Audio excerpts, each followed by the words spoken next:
الذين آمنوا أشد حبا لله.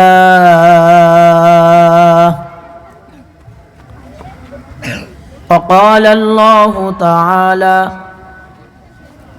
يا أيها الذين آمنوا اتقوا الله وابتغوا إليه الوسيلة. وقال النبي صلى الله عليه وسلم: خيركم من تعلم القرآن وعلمه. وقال النبي صلى الله عليه وسلم: طلب العلم فريضة على كل مسلم، أو كما قال عليه الصلاة والسلام. اللهم صل على محمد وعلى آل محمد كما صليت على إبراهيم وعلى آل إبراهيم إنك حميد مجيد. اللهم بارك على محمد وعلى آل محمد كما باركت على إبراهيم وعلى آل إبراهيم إنك حميد مجيد. اللهم صل على محمد النبي الأمي وعلى آله وسلم تسليما. بلغ العلا بكماله، كشف الدجى بجماله، حسنت جميع خصاله. صلوا عليه وآله. रहे मेरे मस्कन हवाली काबा, बने मेरे मदफन दियारे मदीना। बलगल उला बिकमालिही, कशफत दुजा बिजमालिही, हसनत जमीउ खिसालिही। सल्लु अलैहि व आलिहि। रूह हुस्ने मुस्तफा, रूह हुस्ने मुस्तफा है एक बहारे बेकरार। उसके साहिल तक कोई शीरी बया पहुँचा नहीं। बलगल उला बिकमालिही, कशफत दुजा बिजमालिही, हसनत जमीउ खिसालिही। सल्लु अलैहि व आलिहि। अल्हम्दुलिल्लाह। দারুল উলুম কান্দাপাড়া মাদ্রাসার উদ্যোগে আয়োজিত মহতি বার্ষিক ওয়াজ ও দোয়ার মাহফিল, মাহফিলের মোহতারাম সদর সম্মানিত সভাপতি, প্রধান অতিথি, বিশেষ অতিথি, দূর দূরান্ত থেকে আগত দিন প্রিয়, ইসলাম প্রিয়, দিনদার, ইমানদার, মুমিন মুসলমান ভাইয়েরা, বড় বাবারা, যুবক ভাইয়েরা, পর্দার আড়ালের মা ও বোনেরা, বিশ্ব জগতের মালিক, বিশ্ব প্রতিপালকের বিশ্ব দরবারে কালিমাত শুকর। মহান মালিক আমাদেরকে দয়া করে, মায়া করে, ভালোবেসে রহমতি বরকতি জান্নাতের টুকরা বাগান, ওলামায়ে দ্বীনদের মজলিস, জিক্র ফিক্রের মজলিসে দাওয়াত ও তবলিগের নিসবতে গুনাহ মাফের উদ্দেশ্যে আমাদেরকে উপস্থিত হওয়ার তৌফিক দান করেছেন। এজন্য মালিকের দরবারে দিল থেকে শুকরিয়া আদায় করে বলি আলহামদুলিল্লাহ। আচ্ছা ভাই, আমরা এখানে আজকের এই মাহফিলে আল্লাহর কাছ থেকে হেদায়েত নেওয়ার উদ্দেশ্যে কে কে আসছে একটু হাত উঠায় দেখাই তো ভাই। এই যে আমরা যে হাতটা উঠাইলাম, এই হাত উঠানোর মধ্যে কোনো দুর্বলতা নাই তো? কোনো বোকা সোগা নেই তো। সব এই যে কথাটা বললাম যে হেদায়েতের উদ্দেশ্যে আমরা এখানে আসছি, কথা সঠিক তো নাকি? তো হেদায়েত পেতে হলে ভিতরে একটা গুণ রাখতে হয়, মানার যোগ্যতা। মানার যোগ্যতা নিয়ে কোনো ব্যক্তি যদি এখানে বসে পড়ে, আদনা থেকে আদনা একজন ব্যক্তিও যদি কথা বলে আর ওই ব্যক্তির কথাগুলো যদি মানার যোগ্যতা নিয়ে বসে যায়, আদনা ব্যক্তির কথায়ও আল্লাহ পাক তাকে হেদায়েত পর্যন্ত পৌঁছে দিতে পারে। আর স্বয়ং নবীজি সাল্লাল্লাহু আলাইহি ওয়াসাল্লামও যদি এখানে এসে বয়ান করে আর নবীজির কথাগুলো যদি কেউ মানার যোগ্যতা নিয়ে না বসে, জাহিলি মতবাদ নিয়ে বসে থাকে, নবীর কথায়ও আল্লাহ পাক তাকে হেদায়েত দান করবেন না। কারণ হেদায়েতের মালিক কে? আল্লাহ। জোরে একবার আওয়াজ দেয়া বলেন, হেদায়েতের মালিক কে? জোরে একবার আওয়াজ দেয়া বলেন সুবহানাল্লাহ।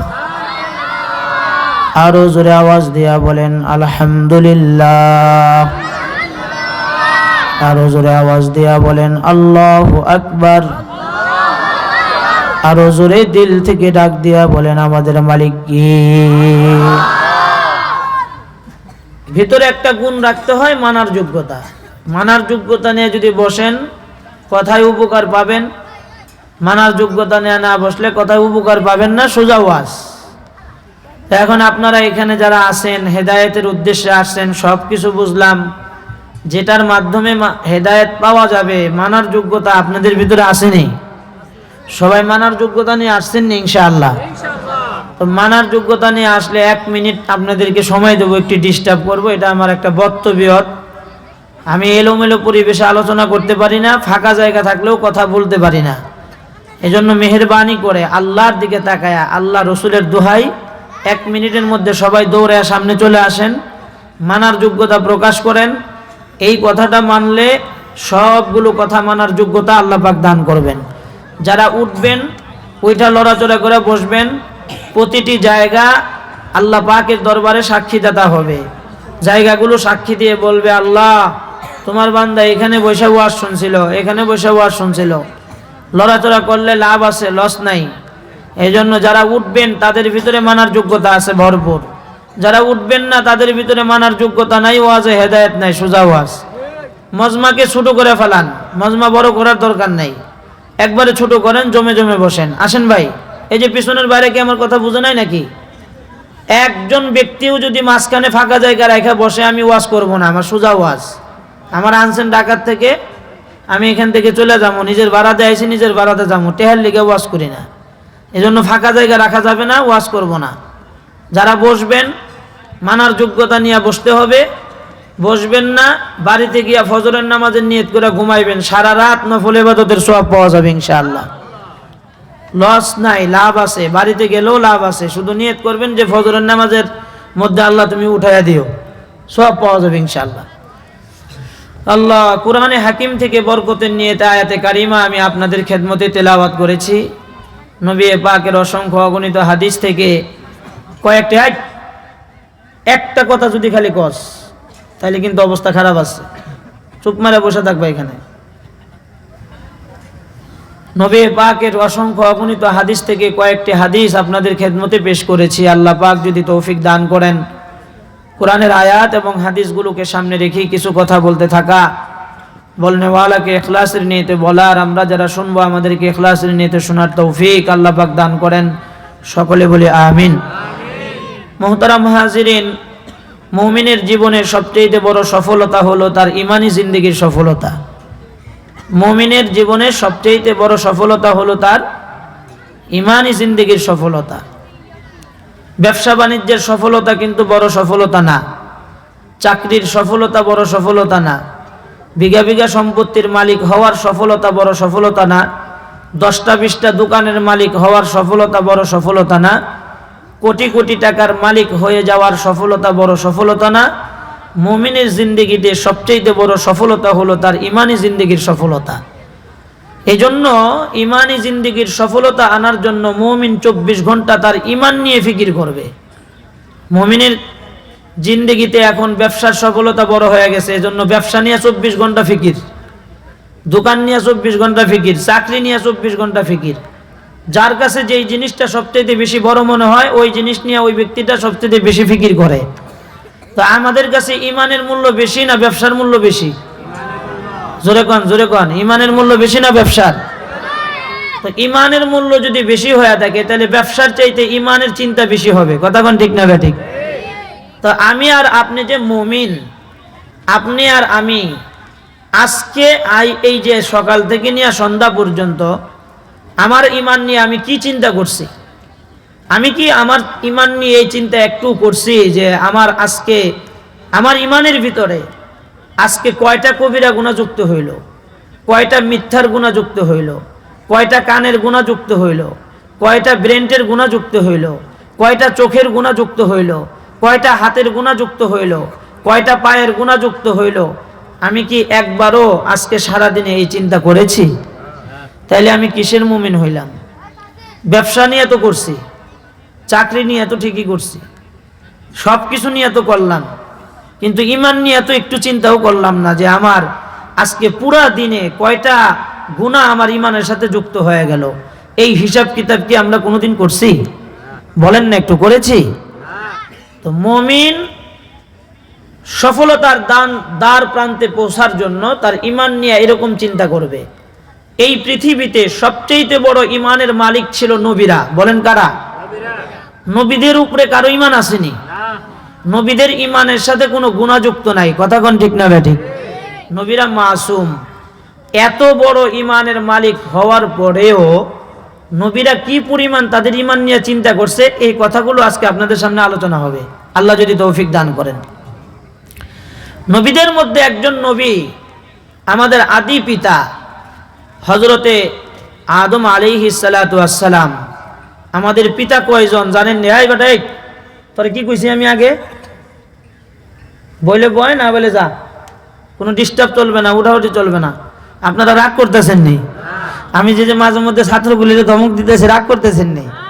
আমি তো এখন উস্তাদ, আপনারা তো ছাত্র। কথা কোন ঠিক না ঠিক?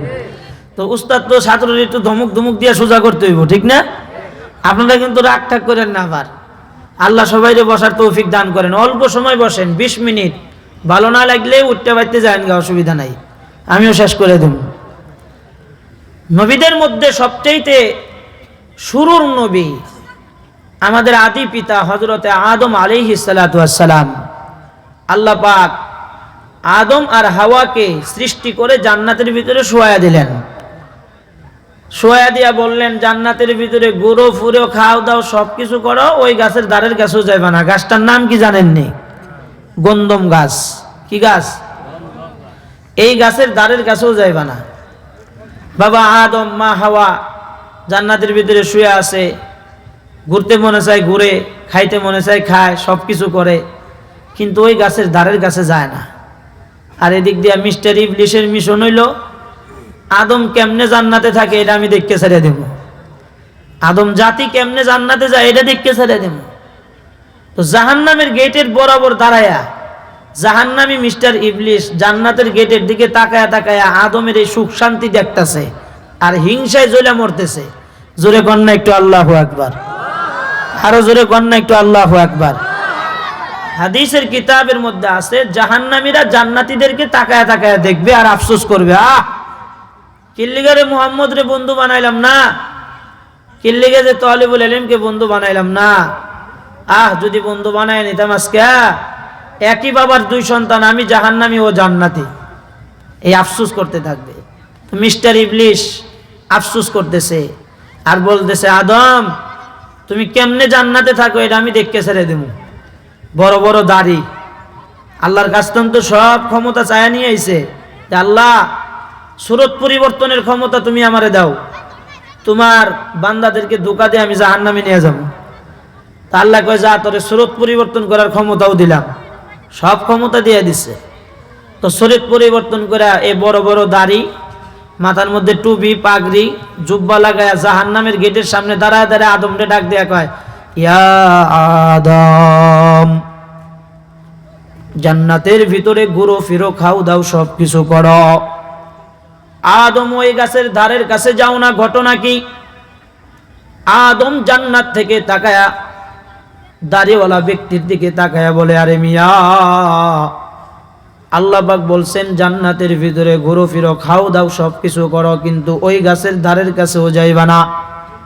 আল্লাহর ওয়াজের উপরে আমল করতেছি। মিস্টার ইবলিস বাবা আদমকে ডাক দিয়া বললেন, আদম, আল্লাহর ওয়াজ তো ঠিক আছে, কিন্তু ওয়াজটা বুঝতে তুমি ভুল করছ। ওয়াজ বুঝতে ভুল করলাম কই? এই জন্য তুমি ওয়াজ বুঝতে ভুল করছ। আল্লাহ তোমাকে ওই গাছের ধারের কাছেও যাইতে নিষেধ করছে ঠিক, কিন্তু গাছের ফলটা তো খাইতে নিষেধ করে নাই। ফল খাইলে কি হবে? বাবা আদম তাকায়া তাকায়া দেখলেন, আরে বাপরে বাপ, কথা তো ঠিক, গাছের ধারের কাছে না যাইতে নিষেধ করছে, ফল খাইতে তো নিষেধ করে নাই। ওয়াজ নাকি বুঝতে ভুল করলাম। আচ্ছা, গাছের ফল খাইলে কি হবে? মিস্টার ইবলিস দাঁড়ায় বললেন, বাবা আদম, গাছের ফলটা যদি খাইতে পারো চিরজীবন তুমি জান্নাতের মধ্যে থাকবা। জান্নাতের মধ্যে চিরজীবন থাকার কার না আশা আছে? সবাই কি চান চিরজীবন জান্নাতি হয়ে যাক? সবাই কি চান এটা? আরে বাবা, জোরে আওয়াজ দিয়া কথা বলেন না। সবাই কি জান্নাত চান কিনা? সারা জীবন জান্নাতে থাকতে চান কিনা? আদম জাতির একটা নেশা থাকবে সারা জীবন জান্নাতি হয়ে যাওয়া। এটা আমাদের বাবা আদম শিক্ষা দিয়া গেছেন। এবার জান্নাতের ভিতরে গন্ধম ফলটা মা হাওয়া আর বাবা আদম খেয়ে ফেললেন। বাবা আদম যা বড় বড় দাড়ি আর টুপি দেখে কয়, এত বড় বড় দাড়ি নিয়া, মাথার মধ্যে পাগড়ি আর টুপি নিয়া, লম্বা জুব্বা নিয়া এমন ব্যক্তি কোনোদিন মিথ্যা বলতে পারে না। দাড়িওয়ালা লোক, ও কি মিথ্যা কথা বলতে পারে? এই মনে রাখিও, ওয়াজে উঠলে তো খালি গো হুজুর যুবক গো ওয়াজ করো, যুবক গো ওয়াজ করো। এই পৃথিবীতে সর্বপ্রথম জাহান্নামী হলো বুড়া। জোরে কোন কি? কথা কয় না। বুড়ারা খালি জোয়ান গো ওয়াজ করতে কোন না, বুড়াগুলোকে কিন্তু ডিয়ারিং সংবাদ। এই পৃথিবীতে সর্বপ্রথম জাহান্নামী হইল বুড়া, সর্বপ্রথম জান্নাতি হইল জোয়ান। জোরে কোন একটু আল্লাহু আকবার। সর্বপ্রথম জাহান্নামী বুড়া কি লেগে কইলাম? আদমের চাইতে তো মিস্টার ইবলিসের বয়স বেশি। কথা কোন ঠিক না বেঠিক? মিস্টার ইবলিসের জন্ম কি আদমের আগে না পরে? কথা কোন আগে না পরে? তাহলে বাবা আদমের চাইতেও মিস্টার ইবলিসের বয়স বেশি। কথা কোন ঠিক কিনা? এই পৃথিবীতে সর্বপ্রথম জাহান্নামী হলো মিস্টার ইবলিস। বাবা আদম তাকায় দেখলেন, হায় হায়, বড় বড় দাড়িওয়ালা ব্যক্তি কখনো মিথ্যা বলতে পারে না। মাশা আল্লাহ, নবীদের মতো কিছু ইয়াকিনওয়ালা ব্যক্তি আমাদের আকাবিরদের মধ্যেও ছিলেন। আমাদের আকাবিরদের মধ্যে একজন জবরদস্ত বড় আকাবির ছিলেন মোল্লা জিউন রহমতুল্লাহি আলাইহি।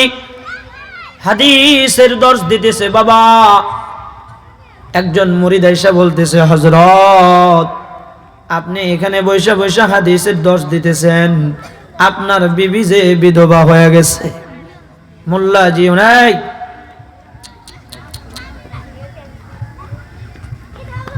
আপনার বিবি যে বিধবা হয়ে গেছে। মোল্লা জিউন কান্না শুরু করছে।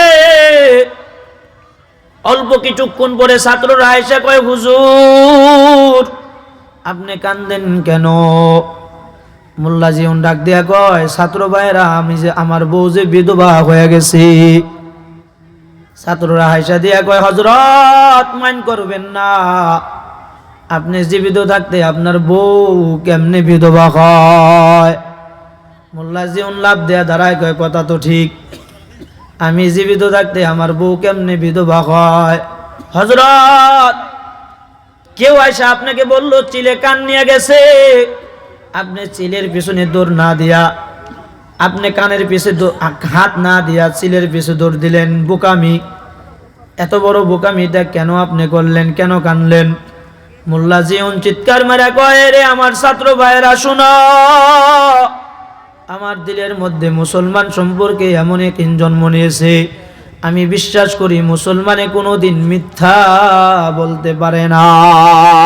জোরে কথা বলেন না একটু আল্লাহু আকবার। বাবা আদম জান্নাতের ভিতর থেকে তাকায় তাকায় দেখতেছেন, ইয়া বড় বড় দাড়িওয়ালা ব্যক্তি কখনো মিথ্যা বলতে পারে না। কথা কোন ঠিক না বা ঠিক? হায় হায় গন্ধম ফল খায়া ফেলাইছে। আল্লাহ বাবা আদম আর মা হাওয়াকে ইয়ামান দেশের প্রদেশে পাঠাইয়া দিলেন, যাও যাও পৃথিবীতে গিয়ে এবার কিছুক্ষণ কান্নাকাটি করো, ইস্তিগফার করো, তওবা করো। ভুলটা করছে কিন্তু জান্নাতের ভিতরে। দোস্ত, নবীদের কোনো গুনাহ নাই, জান্নাতের ভিতরে ভুল করার কারণে গুনাহ হয় না।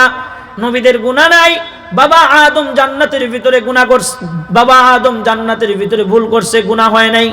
এক নাম্বার দলিল। দুই নাম্বার দলিল হলো আল্লাহর ওয়াজটা ভুইলা গিয়া সে ভুলটা করে ফেলাইছে, এই কারণেও গুনাহ হয় নাই। জোরে কর না একটু আল্লাহু আকবার। কেমনে বুঝাইলে যে তোমরা বুঝবা?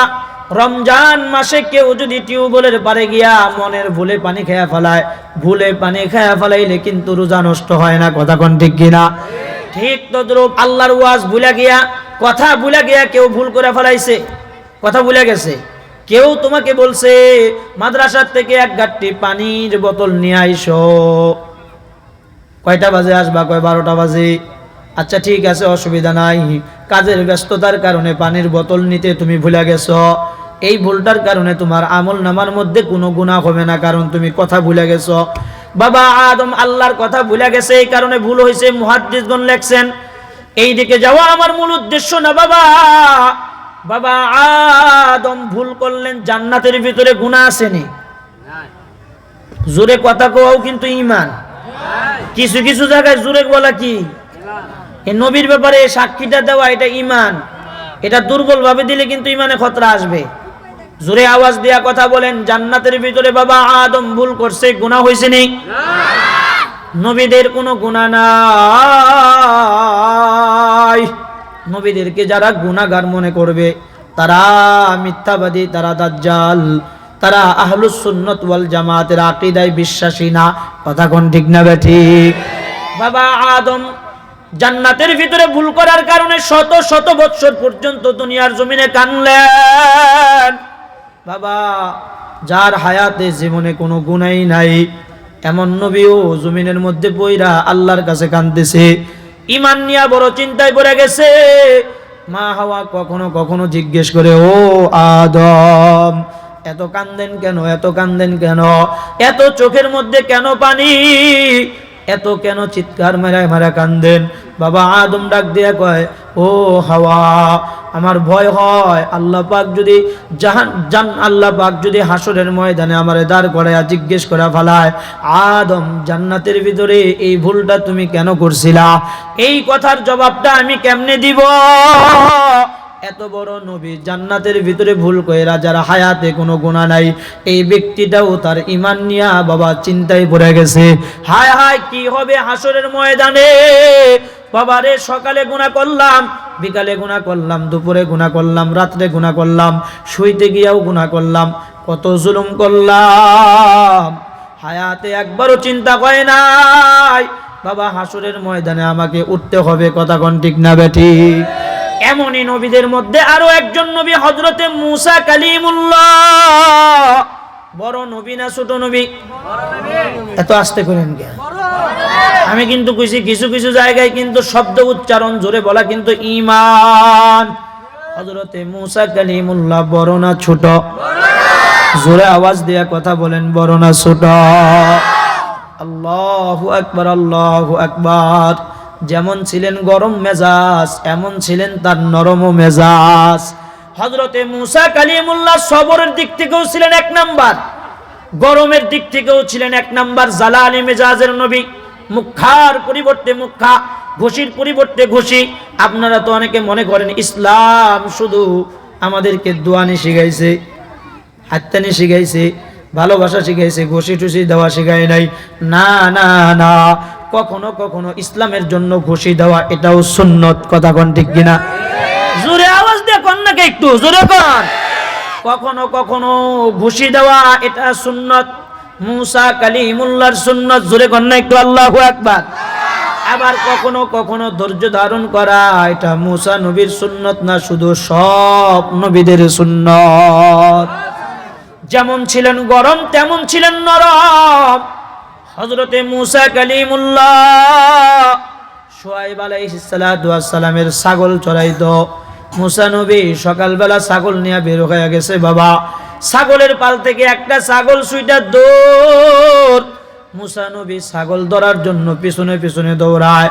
সারাদিন সকাল থেকে নিয়ে সন্ধ্যা পর্যন্ত ছাগল ধরতে পারে না। সন্ধ্যাবেলা যখন ছাগলটা হয়রান হয়ে যায়, হঠাৎ করে মুসা নবীর হাতে ছাগল ধরা পড়ে যায়। ছাগলটারে ধইরা আসমানের আরশের ফেরেশতারা আল্লাহরে ডাক দিয়ে কয়, আল্লাহ, জমিনের মধ্যে তোমার দোস্ত একটা কাণ্ড ঘটাইয়া দিছে আজকে। যেইভাবে ছাগলের পিছনে দৌড়াদৌড়ি করতেছে ফেরেশতারা আল্লাহরে ডাক দিয়ে কয়, আল্লাহ, তোমার মুসার মেজাজ যত গরম, মুসা মনে হয় আজকে ছাগলটারে ধরতে পারলে জবর খবর নেয়া ফেলাবে। আল্লাহ ডাক দিয়া কয়, দেখতে থাক, দৃশ্য দেখতে থাক বাবা। আল্লাহ তাআলা ফেরেশতাদেরকে বললেন, ক্যামেরা করে রাখ, ফটো তুইলা রাখ, আমার মুসার ধৈর্যটা আজকে ধরা দেখবে। আমি আমার মুসারে কেন কালিম শব্দটা লাগাইয়া দিলাম। হযরতে মুসা কালিমুল্লাহ দোস্ত ছাগলটারে ধইরা কুলের মধ্যে নিয়ে গালের মধ্যে চুমা খাওয়া আরম্ভ করছে বাবা। কখনো হাত টিপে, কখনো পাও টিপে, ছাগলের কানে কানে মুখ লাগায় কয়, ছাগল, আমি তো মানুষ, আমার খেদমত করার জন্য মানুষ আছে, আমার পাও টিপে দেওয়ার জন্য মানুষ আছে, আমার হাত টিপা দেওয়ার জন্য মানুষ আছে, কিন্তু তোমারে তো আল্লাহ ছাগল বানায়া পাঠাইছে।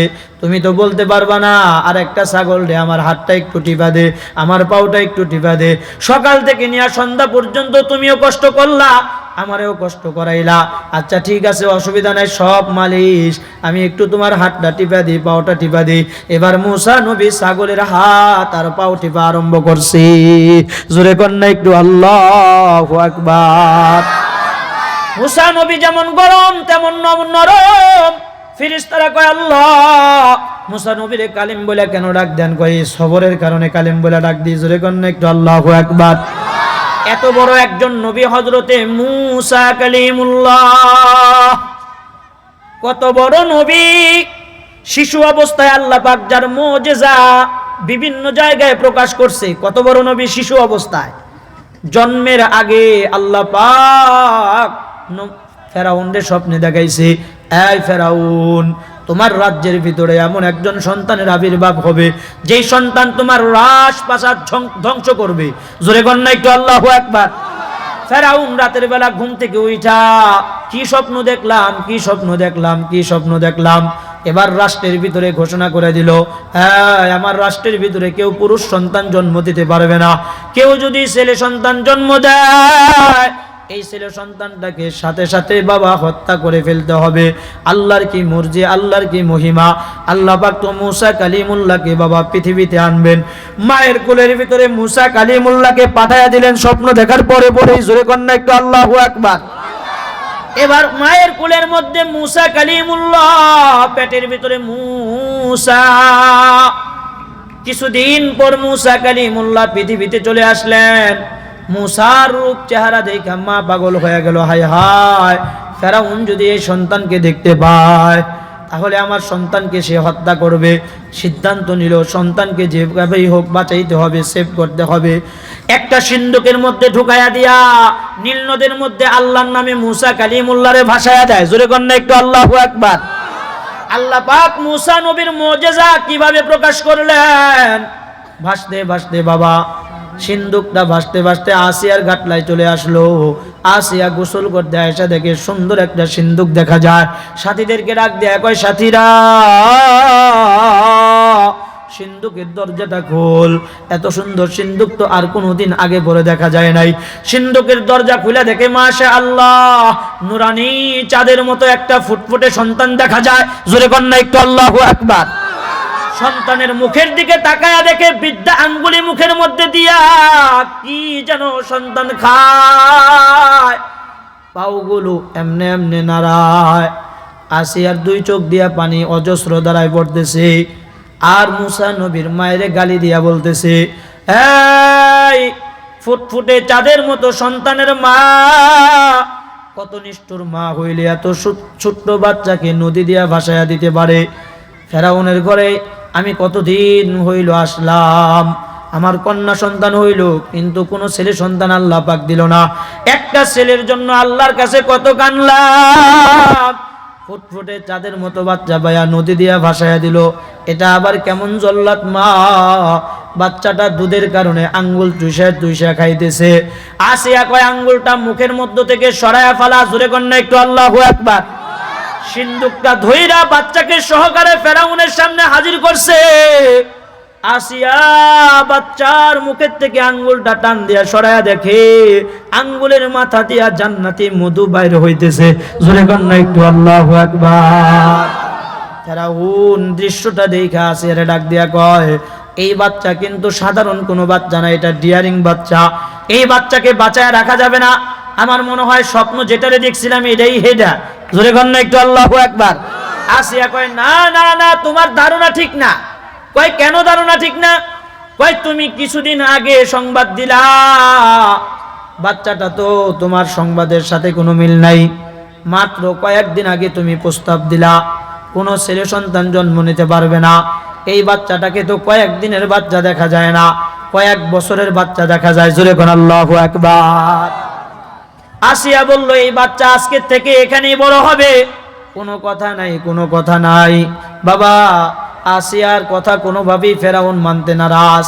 ফেরাউন মানতেছে না, কয় না না, আমার দিল কামড় দিছে। আমার দিল বলে এই বাচ্চাটা হবে আমার জন্য বিপজ্জনক বাচ্চা। ফেরাউন রে ডাক দিয়া কয়, না না না, এই বাচ্চা তোমার জন্য বিপজ্জনক হবে না, এই বাচ্চা এখানেই থাকবে, এটা আমার সিদ্ধান্ত। দুইজনের মধ্যে তর্ক বিতর্ক শুরু হয়ে গেল।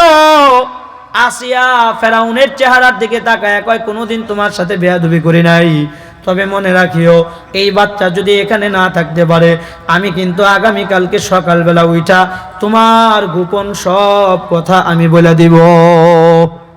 ফেরাউন কয়, গোপন কথাটা আবার কি? কয়, গোপন কথা হইল তুমি যে আমার লগে পারো না, এই কথাটা কইয়া দেবো। সুরে কন্যা একটু আল্লাহু আকবার। আরে সকালবেলা যদি জাতি জানতে পারে খোদা দুর্বল, দুর্বল খোদাকে কেউ মানবে না, কারণ খোদা কোনোদিন দুর্বল হয় না। কথা কোন ঠিক কিনা?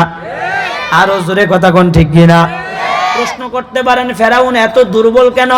হাদিসের কিতাবের মধ্যে আছে এই জন্য ফেরাউন এত দুর্বল। এই আল্লাহর এই জমিনে সবচেয়ে বেশি দাড়ি চাষার গুনাহটা ফেরাউন করছে। দাড়ি চাষার গুনাহটা সবচেয়ে বেশি কার? কথা কয় না। দাড়ি চাষার গুনাহটা সবচেয়ে বেশি ফেরাউনের। সকালে একবার, দুপুরে একবার, বিকালে একবার, রাইতে একবার, একদিনে 4 বার করে টান দিত। কয়বার? সকালে একবার, দুপুরে একবার, সন্ধ্যায় একবার, রাইতে একবার, 4 বার করে টান দিত।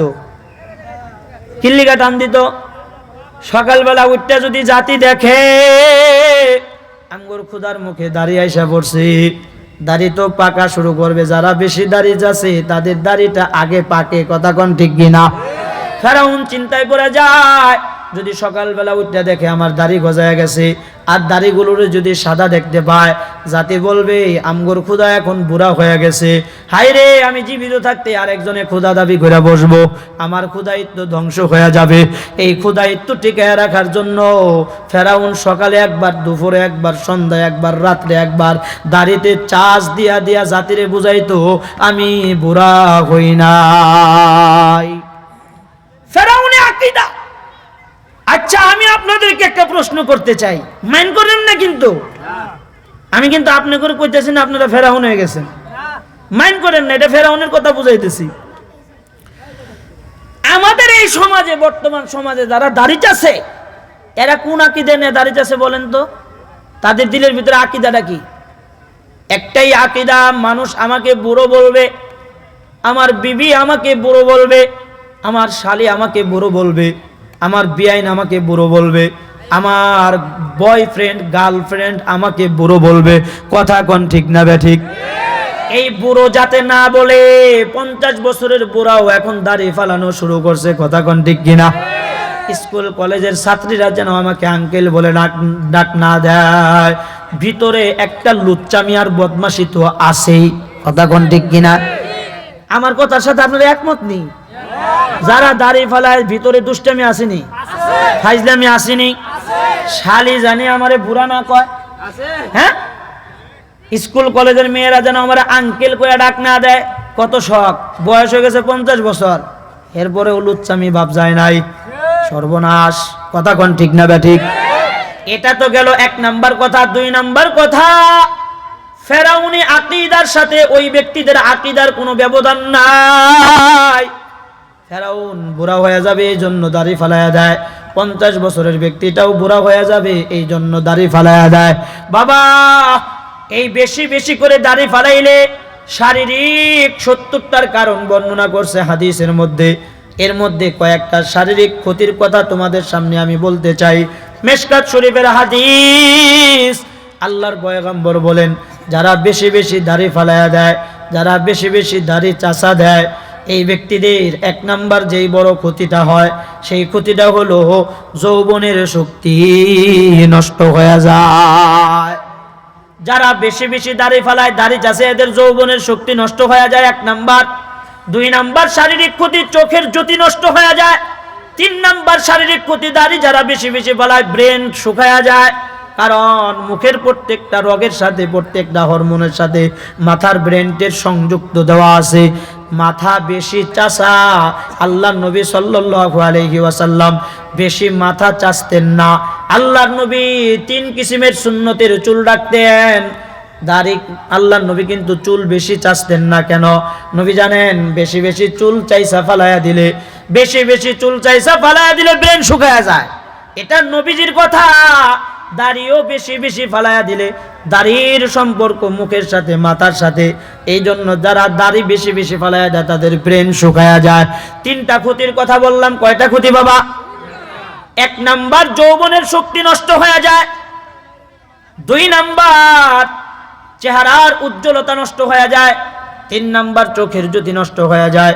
4 নাম্বার ব্রেন শুকায়া যায়। এরকম একটা একটা করে কারণ বলতে গেলে সারা রাত ফুরায়া যাবে। এই দিকে যাওয়া আমার মূল উদ্দেশ্য না। এবার 3 নাম্বার কথা আমি তোমাদেরকে যেটা বলতে চাই, ফেরাউনি আকীদার সাথে আমাদের আকীদার কোনো ব্যবধান নাই, সব মিলে গেছে বরাবর। ফেরাউনও দাড়ি ফালাইছে আকীদা নিয়া, আমরাও দাড়ি ফালাই সেই আকীদা নিয়া। কথা কোন ঠিক না ব্যাঠিক? বাবা, এটা হলো শারীরিক কারণ। এবার ইবাদতের ক্ষতির কারণটা তোমাদেরকে বলে আমি সামনে বাড়তেছি। যারা বেশি বেশি দাড়ি ফালায়া দেয়, তাদের ইবাদতের কত বড় ক্ষতি হয়। আল্লাহ তাআলা একজন ফেরেশতা নিয়োগ করে দিছে। ও ফেরেশতা, যারা বেশি বেশি দাড়ি ফালায়, দাড়ি রাখার নিয়ত যারা করবে না, তুমি কিন্তু 24 ঘন্টা তাদের আমল নামার মধ্যে গুনাহ লিখতেই থাকবা, লিখতেই থাকবা। আমি না বলা পর্যন্ত কলমটা বন্ধ করবি না, লিখতেই থাক, লিখতেই থাক। জিনা করা কবিরা গুনাহ, দাড়ি ফালানো কবিরা গুনাহ। দোস্ত, আমি তোমাদেরকে বলতে চাই, 24 ঘন্টার ভিতরে 5 ওয়াক্ত নামাজ আছে না নাই? জোরে বলেন, 5 ওয়াক্ত নামাজ আছে না নাই? 5 ওয়াক্ত নামাজের সময় ছাড়া কি 24 ঘন্টা বানানো সম্ভব? তাইলে 5 ওয়াক্ত নামাজ যদি 24 ঘন্টার ভিতরে থাকে, আল্লাহর নির্দেশ, দাড়ি রাখার নিয়ত না কইরা কেউ যদি আগামীকালকে ফজরের নামাজে মসজিদের মধ্যে ঢুকে, আল্লাহর জাত ও জালালের কসম, দাড়ি রাখার নিয়ত না কইরা যদি নামাজের মধ্যে কেউ ঢুইকা যায়, বাবা, ওই নামাজের মধ্যেও তার আমল নামার মধ্যে কবিরা গুনাহ লেখা হবে। এবার আমি তোমাদেরকে প্রশ্ন করতে চাই, যেই নামাজের সাথে কবিরা গুনাহ যুক্ত আছে, এই নামাজ কি আরশে আজিম পর্যন্ত যাবে নাকি বাবা? এই নামাজটা জাহান্নামের পুরান দুর্গন্ধযুক্ত কাপড় দিয়া পেঁচাইয়া তোমার মুখ বরাবর ফিকা মারে। এই জন্য সবচেয়ে বড় ক্ষতি ইবাদতের, নামাজ বাতিল হয়ে যায়। নামাজ বাতিল হয়ে যাওয়ার আশঙ্কা রয়েছে। এই জন্য বাবা, দাড়ি রাখার নিয়ত করা এটা আমাদের জন্য অত্যন্ত জরুরি। আমাদের ইবাদতকে হেফাজত করা জরুরি। কথা বলেন ঠিক না বেঠিক? এবার আমি 4 নাম্বার প্রশ্ন তোমাদেরকে করতে চাই, উত্তর তোমাদের কাছে জানবো। দোস্ত, তোমরা এখানে কারা কারা ফেরাউনের দলে আসো? আসোনি কেউ? ফেরাউনকে কেউ সাপোর্ট করোনি? আচ্ছা, মুসা নবীর দলে কে কে আসো? একটু হাত উঠায় দেখাও তো। 2 হাত উঠাও, 2 হাত। 1 হাত উঠালে চলতো না? জোরে কর না একটু আল্লাহু আকবার। আর জোরে আওয়াজ দিয়া বলেন না একটু আল্লাহু আকবার। সবাই তো আমরা মুসা নবীর দলে, ফেরাউনের দলে আমরা কেউ না তো ইনশাআল্লাহ। তাইলে মুসা নবীর দলে থাকতে হইলে তো দাড়ি রাখা জরুরি, কারণ মুসা নবীর আমল ছিল দাড়ি রাখা, ফেরাউনের আমল ছিল দাড়ি ফালাইয়া দেওয়া। এবার সিদ্ধান্তটা নেন, দাড়ি ফালাইয়া দিলে তো ফেরাউনের দলে যাইবেন, আর দাড়ি রাখলে তো মুসা নবীর দলে থাকবেন। কথা কোন ঠিক কিনা?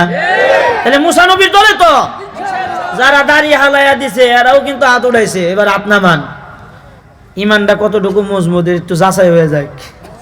মাশাআল্লাহ, দুইজন ব্যক্তি এখান থেকে